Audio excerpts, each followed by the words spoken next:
SPF 50 그러면 뭐 12시간 갑니다 그러는데 그건 믿으면 안 된다는 얘기죠. 의미 없다는 거죠. 저자극성을 자주 바르는 게 좋겠네.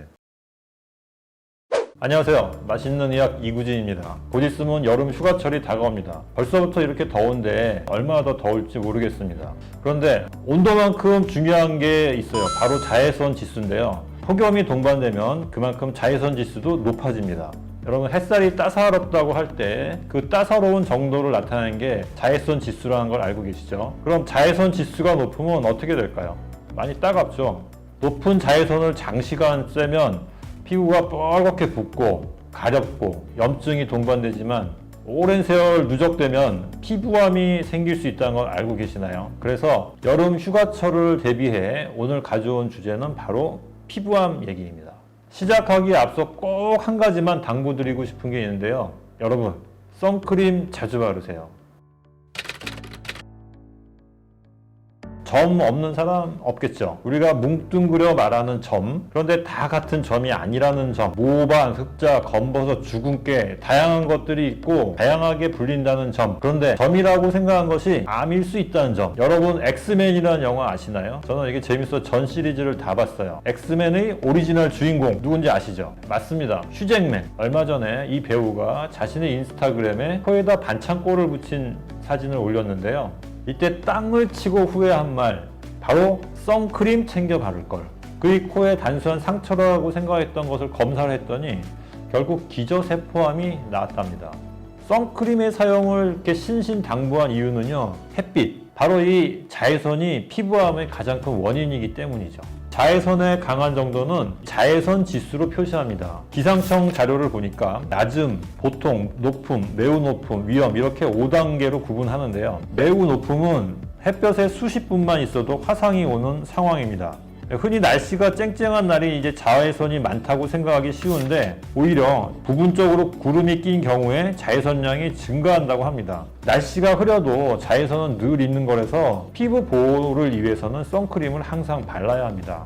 먼저 피부의 구조에 대해서 간단히 말씀드리면요. 피부층은 표피, 진피, 피하 이렇게 나누는데요. 표피는 피부의 가장 바깥층으로 대부분 각질세포로 이루어진 각질층이고요. 표피 가장 바닥이 기저층이라고 하는데 멜라닌 세포 등 여러 세포가 있죠. 그 아래가 진피층으로 모낭, 땀샘, 피지선, 모세혈관, 신경 말단 등이 있는 층이에요. 그 아래는 피하 지방층이고 그 다음에는 근육 이렇게 가는 거죠.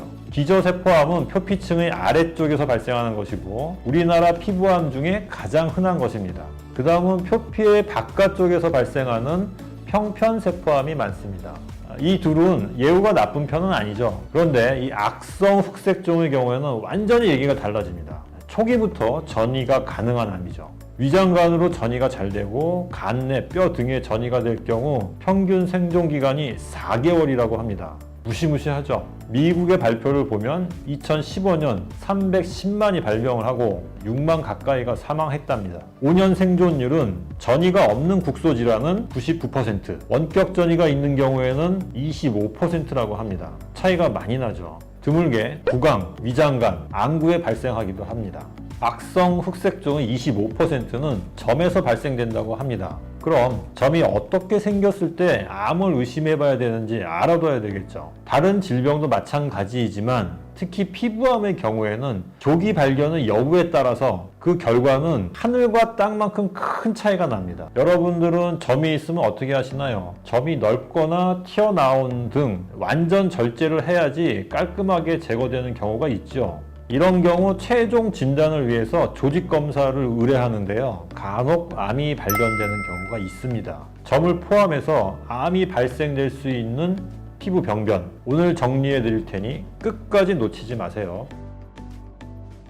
피부 질환에 대한 진단은 눈으로 보이기 때문에 쉬워 보이지만 막상 실제로는 굉장히 까다롭고 어렵습니다. 이유는 보이는 것을 생각한 것과 조직검사를 통해서 확인한 최종 진단이 다른 경우가 많기 때문이죠. 제가 기억나는 환자분이 한 분 계신데요. 지름 1cm 정도의 약간 튀어나온 점이 넓적다리에 있던 경우입니다. 이런 경우는 완전히 절제를 하는 것이 깔끔하죠. 늘 하듯이 조직검사 의뢰를 보냈죠. 결과가 어떻게 나왔을까요? 기저세포암으로 나왔습니다. 다행히 진피층까지만 갔으니 1기에 머무른 거죠. 이런 경우는 정기적으로 관찰만 하면 됩니다. 자, 그럼 점이라고 생각하고 지나치는 것들 중에 어떤 경우에 암을 의심하고 신경 써야 되느냐? 먼저 말씀드린 거는 악성 흑색종의 예입니다. 먼저 영어로 그 특징이 첫 글자를 따서 A, B, C, D, E, F 이렇게 기억합니다. Asymmetry, 비대칭입니다. 점의 중앙에 가산선을 그어보면 알겠죠. B, border, 경계가 불분명합니다. C, color, 색깔이 한 가지가 아닙니다. D, diameter, 지름이 예전에 쓰던 연필에 달린 지우개보다 클 때 대충 6mm를 얘기합니다. evolving, 크기, 색깔, 모양 등이 변하거나 융기되거나 출혈, 가려움, 부스럼이 생기는 등 이 변화가 생기는 겁니다. 드물지만 멜라닌 결핍 흑색종도 있고요. 이 경우에는 악성이 더욱 심합니다. 점을 전체적인 분포를 놓고 볼 때 미운 오리 새끼란 얘기를 하는데 다른 점과 달리 뭔가 튀어 보이는 그런 점은 의심해야 합니다. 지금까지 이렇게 보니까 다 이상한 점 같죠? 그럼 정상인 점은 도대체 어떤 거냐? 사실 여러분이 볼 수 있는 대부분의 점이 암이 아닌 그냥 점입니다. 색깔이 균등하고 둥글거나 원형으로 모양이 대칭적이면 무난하죠. 보통은 6mm 이내고요. 대개 젊은 나이 이전에 생겨서 변하지 않거나 없어지기도 하는 거죠. 35세 이후에 새로 보이는 점은 신경을 써야 합니다. 진료를 보는 것이 안전하죠. 지금까지 흑색종과 그냥 일반종을 비교해 보았는데요. 우리나라에서 가장 많은 피부암은 기저세포암과 평평상피세포암이라고 했죠. 그럼 얘네들은 어떤 모양인지 한번 볼까요? 먼저 기저세포암입니다. 모양을 보고는 의심하기가 참 어렵습니다. 흉터처럼 보이기도 하고 색깔로는 더욱 판단하기 어렵죠. 잘 안 낫는 상처나 나았었는데 다시 나빠진 상처가 있다면 의심되죠. 면도하면서 상처가 생겼는데 안 나요. 이런 경우 의심할 만하죠. 다음은 평편상피세포암인데요. 마찬가지로 눈으로 알기 어려워요. 이런 걸 어떻게 암으로 의심을 할 수 있을까요?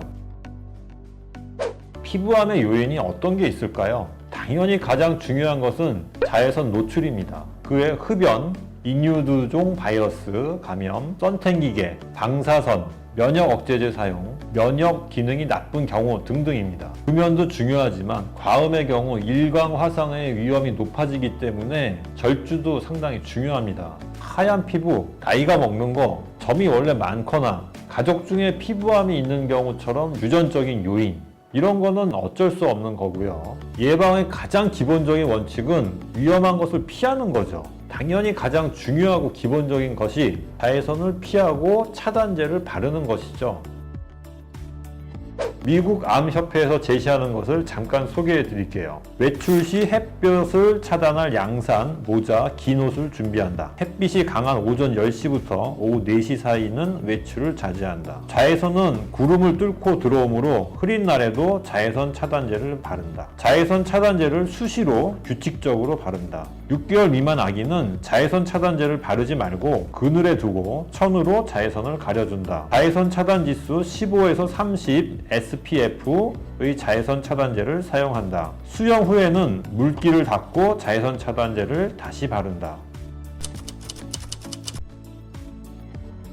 SPF는 Sunburn Protection Factor의 약자인데요. 자외선 B 차단 지수입니다. 이 숫자는 15분간 자외선을 차단한다는 뜻이긴 하지만 홍반이 생기는 것을 지연시킨다는 뜻으로 이해를 해야 합니다. 예를 들면 SPF5는 홍반 발생 지연 시간이 SPF1의 5배, 즉 자외선 흡수량은 5분의 1, 즉 20%가 되므로 SPF5의 자외선 차단율은 80%가 되는 겁니다. SPF30은 96.6%, SPF50은 98% 차단율이 되는 거죠. 12시간 차단? 실제로는 그런 거 없어요. 자주 발라주는 것이 중요합니다.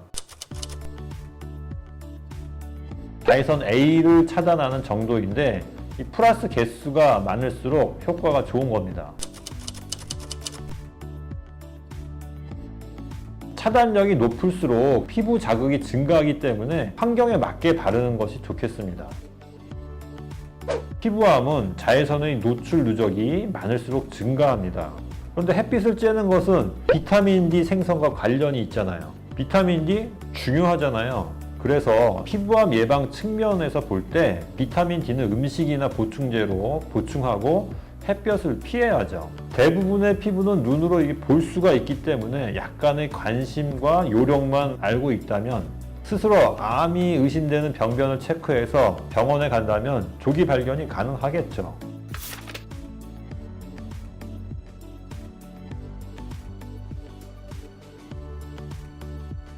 손바닥을 얼굴로 향해서 보이는 피부를 관찰합니다. 손바닥을 뒤집어서 손등을 보고 손가락 사이, 손톱도 관찰합니다. 전신 거울 앞에 서서 손바닥을 얼굴 쪽으로 팔꿈치를 구부려서 거울을 보고 비치는 면을 관찰합니다. 양쪽 겨드랑이도 관찰합니다. 팔을 펴고 손바닥을 전신 거울 쪽으로 마주보고 서서 얼굴, 목 순서로 위에서 아래로 전면을 관찰합니다. 이렇게 옆으로 돌아서서 측면을 관찰합니다. 반대편으로 돌아서 역시 관찰합니다. 뒤로 돌아서서 둔부부터 아래로 관찰합니다.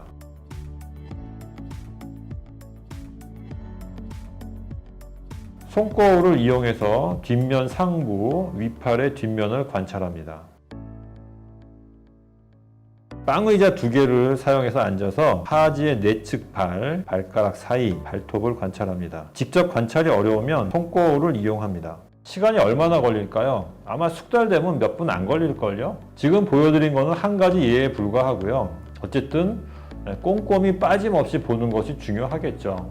그런데 보기 어려운 곳이 있죠. 귀 뒤, 두피, 귀 속 등등. 이런 곳은 다른 사람 도움을 받아야겠죠.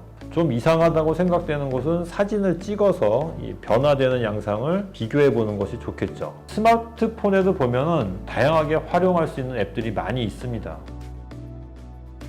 여름이 다가옵니다. 구릿빛 피부에 대한 로망이 있으신가요? 안 됩니다. 아서요. 다시 말씀드리지만 피부암의 위험은 평생 동안 누적되는 자외선 노출의 총량에 따라서 위험이 올라갑니다. 피부암은 얼마든지 자신의 노력에 따라서 조기에 발견할 수 있는 암입니다. 또 조기에 발견하면 95% 완치되는 암입니다. 하지만 진행되는 경우에는 완전히 달라지죠. 오늘 내용 잘 숙지하셔서 슬기로운 피부 생활 유지하시기 바랍니다. 오늘의 맛있는 의학은 여기까지입니다. 좋아요, 구독, 알람 3종 세트 부탁드립니다.